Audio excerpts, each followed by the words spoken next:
updates on Kona Blue, the AARO, SCIF, and more. It's time for another UFO News Roundup, so get in here. This is Jack with Cosmic Road. I talk about UFOs and the paranormal. Please like and subscribe and let me know what you think in the comments below.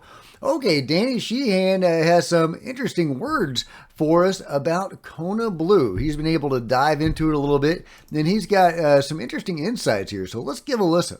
When the average person sees what's in there, and as you pointed out, specific references to the kind of potential effects that some people may have experienced from having a direct physical encounter with one of the UFOs, the very special reference to the direct connection between what they call consciousness in the actual operation of what they refer to as the advanced aerospace vehicles. You said they call consciousness. You don't think it's consciousness?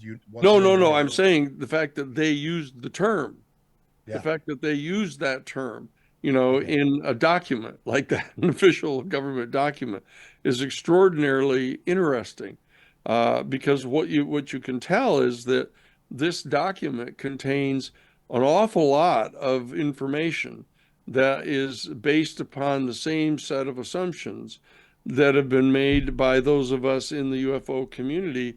Yeah, I think that's really a great point by Danny, is that, it's not the surface level mainstream ufology you might expect to get in a government document that is released to the public.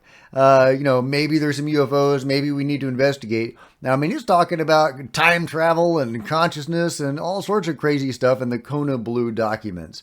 Obviously, some deeper level stuff going on. So many people have been asking, is Kona Blue part of OSAP? Was it the program that OSAP was trying to get off the ground so that they could study an actual UFO? Void Agent on the channel was proposing something very much like that. And I think that he was right on the money, and others as well talking about this. This is a quote from Skinwalkers at the Pentagon, the great book by George Knapp, Colm Kelleher, and James Lukatsky, posted by Joe Murgia. Bell had set up the meeting to brief Secretary O'Toole on the top-level BASS program mission goals. Lukatsky, Kelleher, Putoff, and Black were there to answer any technical questions before exploring any areas of commonality that might lead to a BASS-like program. And here Joe puts in perhaps Kona Blue, under the auspices of the science and technology umbrella at DHS. Specifically, the briefing would focus on the commonality of sensor technology applied to both a BASS-like program and a collaborative science and technology program under the roof of the DHS. A secondary goal of the meeting was to explore how the advanced technology that lay at the heart of the BASS program could be developed within DHS, thus potentially making this briefing a win-win. So, so OSAP was trying to establish their own program. They were trying to get their hands on UFO, presumably the Lockheed Martin UFO, and that deal was killed by the CIA. Could that program have been Kona Blue? It makes perfect sense that it was, and that explains why there's that deep stuff about consciousness, etc. in those documents, because OSAP was exploring all of that stuff, and they knew the deep stuff. They had been investigating the deep stuff for a while. So, yeah, that makes perfect sense that Kona Blue may have been the program that OSAP was trying to create and that the CIA killed. Meanwhile, Timberchet, Anna Polina Luna, and others are responding to the AARO SCIF. Out of it, were you satisfied with what you heard? No, it's always compartmentalized. We can't get to certain things. I don't really think of these people are lying. I think there's a lot of arrogance that kind of whirls around this so-called intelligence community. But what they do is they've compartmentalized it so that each department, they can only answer your question up to a certain point, and you can't get everybody in the SCIF at the same time to answer the question. So no, I was almost falling asleep in the meeting. It was just so mundane and boring, and a lot of the things they told us, they explained some things that went on that were just like Okay, well then why are you having to tell us this in the SCIF? Why can't you tell the American public that? And you know, it's just So do you think all your complete disinformation. Go ahead. do you think your time spent on this, because there's a lot of time that you and the rest of the UAP caucus have spent to try to get answers, and every time I speak with you, Congressman, when you go to these classified briefings, you walk out and you're disappointed. And I wonder if you think that this is a waste of time. Do you feel that there's a cover-up going on, something in between? What is it? Yeah, I think there's a cover-up. You know, there's tens of millions of dollars that we spend investigating these things. We've had departments tell us that they have recovery units, but yet they won't release full reports. Everything's covered up. You know, your reports look like somebody shot it with a 12-gauge shotgun. So of course, I think there's a cover-up. Well, of course there's a cover-up, and I love how he's talking about how there are UFO recovery programs that he knows about, that they've been talking about. Here's what Scott Perry had to say.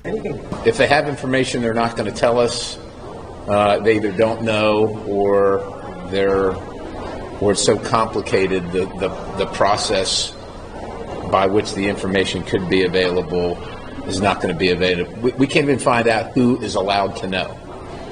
We can't find out if members of Congress are allowed to know, what it takes to let them know, what citizens are allowed to know, which ones, who. We can't even find out that, let alone the information that might or might not be available or known to anyone. That is really frustrating. And here's what Eric Burleson had to say. My skepticism was probably more validated in AARO SCIF briefing. Oh, that's so frustrating. So frustrating. Yeah, and there's the audio of it, but he says that the audio is really bad in the video. He says that, you know, his worldview, because of his worldview and his skepticism, that was only reinforced by the information that he received in the AARO briefing. Meanwhile, Anna Paulina Luna says it was a nothing burger. And Tim Burchett says there's no reason any of that stuff was told in a SCIF. Yeah, it should have just been told to the American people. To which Andy Ogle said, other than get us not to talk about it. Yeah, so yeah, exactly, right? They're not supposed to talk about what they learn in a SCIF. So yeah, very, very frustrating. I didn't expect anything out of the AARO SCIF. It sounds like it was a frustrating nothing burger that had Eric Burleson only cementing his justification for his non-belief in UFOs. So yeah, very disappointing. Well, I say disappointing, but I didn't expect anything, so I guess I'm not really disappointed, but it's still frustrating. Meanwhile, Merrick from the publication The Hill has this to say about the David Grusch versus Sean Kirkpatrick dust-up. He says, important, per Kirkpatrick, the lovely Dr. Sean Kirkpatrick, David Grusch's allegations spurred a criminal investigation. Not only that, it appears that the Department of Justice is involved. Likely also explains sweeping application of law enforcement exemptions to UAP-related FOIA requests. Very interesting. And he points to this exchange that I read yesterday between Chris Mellon and Sean Kirkpatrick. I spoke with Dave, and his first question was why he hadn't hidden behind the thing. All the info from the ICIG, it is all there and fully documented to include confirmation the program is real from active cleared insiders. DOJ has to release it, Sean says, since it's part of a criminal investigation. They haven't yet. He needs to come tell us separate from his criminal complaint. And then there's an exchange between Stephen Greenstreet and Merrick. Stephen says, important, when you call 911, the police will be involved. Merrick says that's absolutely not how it works. The Inspector General is required by law to refer cases to the Department of Justice if reasonable grounds exist to believe that a violation of federal criminal law has occurred and has the discretion to refer a case that merits civil action. And Richard Butt is laughing and crying. So yeah, we're still trying to make sense of the back and forth between, David Grusch and the lovely Dr. Sean Kirkpatrick and what all of that means, if anything. Meanwhile, it's been a minute since I've talked about MH370. Ashton Forbes has some new thoughts on it. So, let's go over them real quick. In order for this MH370 satellite video to be fake, one would need to explain how the hoaxer knew the correct location of the plane in the Nicobar Islands 9 days before the raw telemetry data was publicly available. They would need to explain how a hoaxer knew what low Earth orbit imagery looked like before anyone in the public had ever seen it, and everyone thought satellites looked straight down. Trump posted the first LEO image of USA 224 in 2019, 5 years after this video was published. They have to explain why a hoaxer would add NROL-22, which was the first launch for the SBIR system in 2006, and why they would add coordinates at all. Any future contradictory tracking data or black boxes would have ended the hoax. Then they have to explain how they made a program with accurate coordinate shifts to 6 decimal places and overlaid it on top of dynamic video. So he goes on, but that's what I've been saying for a while now, is that either the video showing the plane being vanished by portals is 100% legit, or it's 100% disinformation from insiders. It's one of those two. It's not just some random hoax or something, because if it was faked, then somebody had some inside information that the rest of us don't have. So it's one of those two things. Either it was vanished by UFOs, or it was a fabricated video to make the disappearance of MH370 look fringy, or to make investigations into it look fringy, to hide some sort of skullduggery on the part of the government. For example, possibly shooting it down, just as a for instance. So which one is it? Disinformation or real? I don't know yet, but as of yet, no bodies have been recovered. There was no debris field, of a typical when a plane strikes the water. So it's compelling that something anomalous happened there. But, if it was disinformation, it's disinformation, and that's important to get to the bottom of too. Meanwhile, Northrop Grumman is deploying an undetectable submersible drone. That really interesting stuff. And this is the CGI creation of it, partnering with DARPA, a new type of unmanned underwater vehicle. Very gorgeous imagery here. A UUV that we're teaching to go where humans can't. And I can't play the sound because there's music. We're developing robust autonomy and vehicle control that will allow a UUV to adapt and operate independently for a long period of time, supporting a wide range of missions. All right, very interesting. Yeah, the manta ray. All right, that's pretty cool. Pretty cool. Undetectable submersible robots. It's the new age that we have entered. Did they develop that technology on their own, or did they get some help? Don Phillips, one of the Lockheed Martin Skunk Works engineers, he called the SR-71 Blackbird his baby. He said his fellow engineers at Skunk Works were working with the beings, developing a training device in the early 60s to allow human pilots to fly UFOs. He didn't admit to working with any beings or the SR-71 Blackbird being influenced by any alien technology. But if you look at the history of planes leading up to the SR-71 Blackbird, there was a huge leap that happened with the Blackbird. And he admitted that his buddies were working with the beings. I wouldn't be at all surprised if the stealth fighters and stealth bomber also benefited from something like that.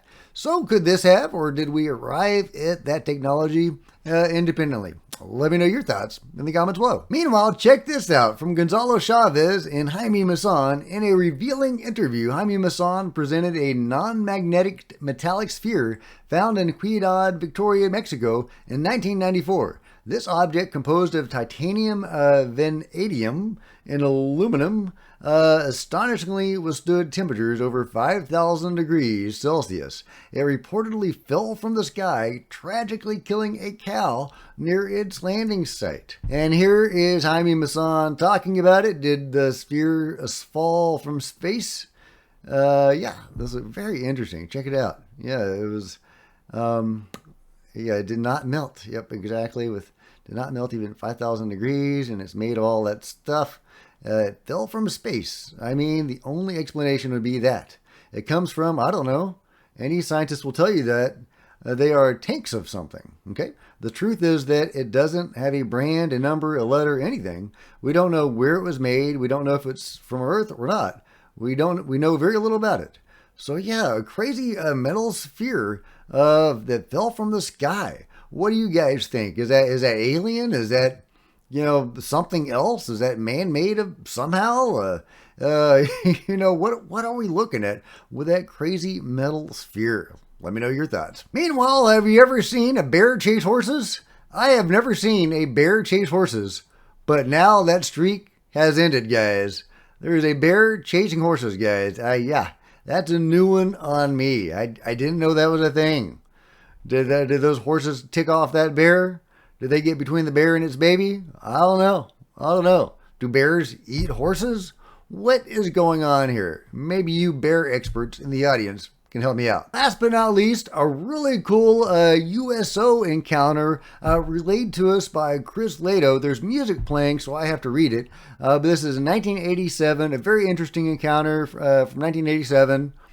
175 miles east of New Zealand. No, it's going so fast. Okay, New Zealand, Southland, involved in daily exercises designated to draw USOs in the Pacific Ocean. It was followed by a large USO, which beamed 150 feet wide and 800 feet long, so 30% larger than the Typhoon-class submarine. So giant undersea object.